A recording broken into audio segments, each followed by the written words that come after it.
Centre. On va parler à présent de lutte contre l'extrême pauvreté au Cameroun à travers le projet Filets sociaux financé par la Banque mondiale aux côtés de l'État camerounais. J'accueille Madame Rebecca Grune qui est chargée de projet à la Banque mondiale et responsable du projet Filets sociaux pour le Cameroun. Madame Grune, bonjour et bienvenue sur le plateau. Bonjour.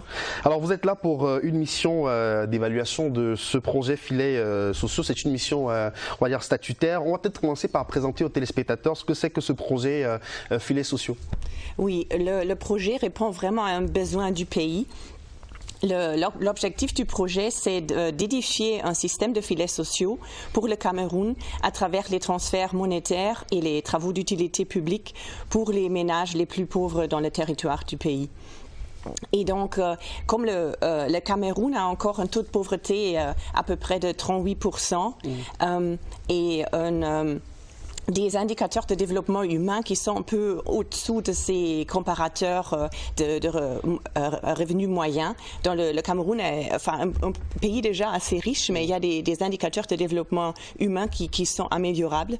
Dans le projet Filets sociaux, essaie de cibler en fait les ménages les plus pauvres et leur fournir un revenu de base.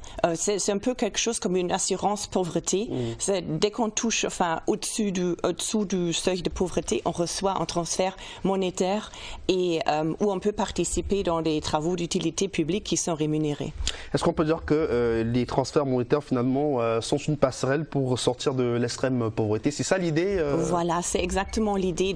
On combine en fait les transferts monétaires avec quelque chose que le projet a choisi d'appeler le contrat moral, dont les ménages s'engagent à une série d'actions qui consistent par exemple à mener les enfants à l'école, payer les frais de scolarité, les livres de l'école, amener les malades chez le médecin, manger 3 repas bien nutritieux par jour et dont les ménages connaissent vraiment ce contrat, ils s'engagent à le tenir, donc ils s'engagent une série de comportements bénéfiques pour le ménage qui leur permet en fait d'édifier leur capital humain, de générer une certaine résilience aussi économique et qui sortent donc de la pauvreté. Donc ce qu'on a observé, c'est qu'au début, ils utilisent les transferts pour bien se nutrir et ensuite pour envoyer les enfants à l'école, mais au fur et à mesure, ils commencent aussi à épargner de l'argent et en fait, ils investissent dans des actifs productifs pour le ménage, une charrette ou des machines pour l'agriculture.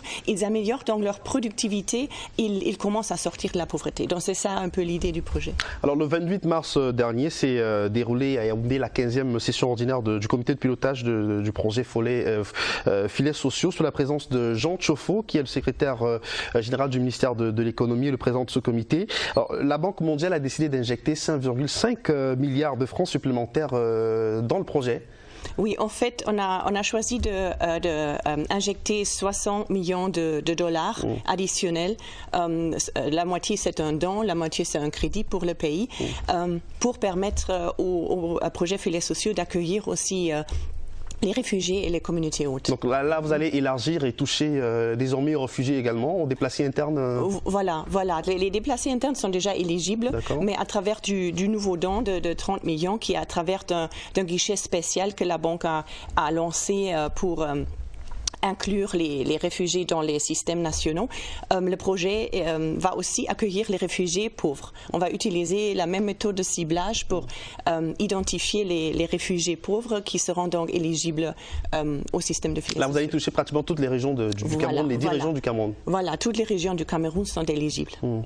Alors, parlons de ce que vous avez observé sur le terrain. C'est une mission d'évaluation. Est-ce qu'on peut dire que grâce aux filets sociaux, la pauvreté est en nette régression au Cameroun, du moins pour les ménages qui sont éligibles à ce projet? Qu'est-ce que vous avez observé depuis que vous êtes là? Voilà, en fait, le projet a un impact. On a déjà, dès le début du projet, on a pu détecter de manière rigoureuse que le projet a l'impact que nous avons ciblé, c'est-à-dire on réduit vraiment la pauvreté, on améliore la nutrition des ménages, on améliore l'assiduité à l'école et aussi l'utilisation des services de santé. Donc en fait, les idées qu'on a retenus dans le contrat moral se sont montrés dans les données. Et on le voit encore. On le voit dans les grandes bases de données, si vous voulez, dans les enquêtes qu'on a fait sur le projet, mais on le voit aussi de manière personnelle si on rencontre les bénéficiaires. On voit des histoires personnelles qui touchent beaucoup, des vies qui changent. Mais qu'est-ce qui est fait? Est-ce qu'il y a des mécanismes qui sont mis en place pour éviter justement que ces mêmes ménages ne retombent dans la précarité? Est-ce qu'il y a un suivi qui est fait? Oui, voilà, il y a un suivi qui est fait et c'est cet investissement dans le capital humain qu'on vise à faire. Donc voilà, l'éducation, la formation aussi des parents, la sensibilisation au comportement bénéfique et aussi l'encouragement de l'épargne et des investissements productifs du ménage. Et il y a aussi un volet qui enseigne aux ménages des activités génératrices de revenus, dont ils apprennent à faire la couture, à être des coiffeurs. Ma dernière coupe de cheveux, ça a été chez les bénéficiaires. Je crois qu'ils ont bien fait. Non, je vous rassure que la coiffure est magnifique. Hein.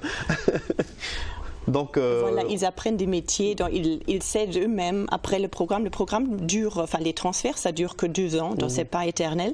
Mais durant les 2 ans, ils ont appris un métier, ils ont appris des comportements qui leur aident vraiment. Donc l'idée, c'est qu'ils sortent de la pauvreté et c'est le résultat que l'on voit. Et dans les pays où on a eu ces programmes depuis un certain temps, de 20 ans, 30 ans, on a observé en fait que cet effet de sortie de la pauvreté, de s'améliorer, perdure et grandit encore. Au fur et à mesure, même quand ils ont sorti du programme. Alors, pendant votre séjour au Cameroun, vous avez rencontré les autorités locales. Vous avez été reçu hier par le ministre de l'économie? Oui, on a eu une session d'appropriation, on fait des financements additionnels pour 4 projets, dont c'est le projet Filets sociaux qui a reçu cette injection additionnelle, mais aussi le projet de développement local, un nouveau projet d'éducation et aussi un projet de santé. Donc on a eu une session présidée par Monsieur le ministre. Alamine Ousmane May, à qui on dit bonjour ce matin. Mais est-ce qu'il y a des... parce que quand on vous écoute parler, on a l'impression que tout se passe bien. Est-ce qu'il n'y a pas des difficultés Bien sûr, c'est normal que sur le terrain, surtout démarrer un filet social d'emblée, c'est un grand défi, un grand challenge. Mais on a ici vraiment une unité de coordination du projet qui réunit beaucoup de capacités techniques et aussi d'esprit, de passion de développement qui font face à ces défis d'une manière exemplaire. Alors, quelles sont vos attentes pour les mois à venir? En fait, on veut démarrer maintenant le financement additionnel, donc c'est-à-dire on procède à la signature, on prépare la signature de ce financement additionnel et on se prépare techniquement. On rencontre l'unité de gestion du projet tous les jours et on fait ensemble des projections, des évaluations et des plans pour toucher les nouvelles régions, de toucher surtout les régions communautés hautes et les réfugiés et ce que ça signifie pour les modalités du projet. Voilà, et pour être éligible, c'est une question qui intéresse beaucoup de nos téléspectateurs ce matin. Pour être éligible, est-ce qu'il y a des conditions particulières?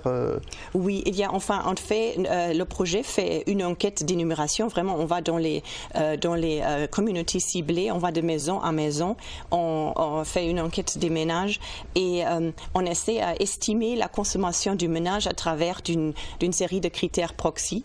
Et c'est basé sur l'enquête de ménage, la dernière enquête de ménage. Donc on peut estimer la consommation moyenne d'un ménage. Et si ça tombe au-dessous du seuil de pauvreté du pays, le ménage est éligible. Merci beaucoup, Madame Rebecca Grune, chargée de projet à la Banque mondiale. On a parlé donc du projet Filets sociaux. La mission se poursuit? Oui, bien sûr. La mission se poursuit encore cette semaine et on reste toujours en contact virtuel. Moi, je suis basée à Washington, mais on est en contact presque quotidien, mais minimum hebdomadaire avec le projet et on échange sur les progrès, sur les plans. Voilà, merci infiniment d'être venu sur le plateau ce matin. Une page de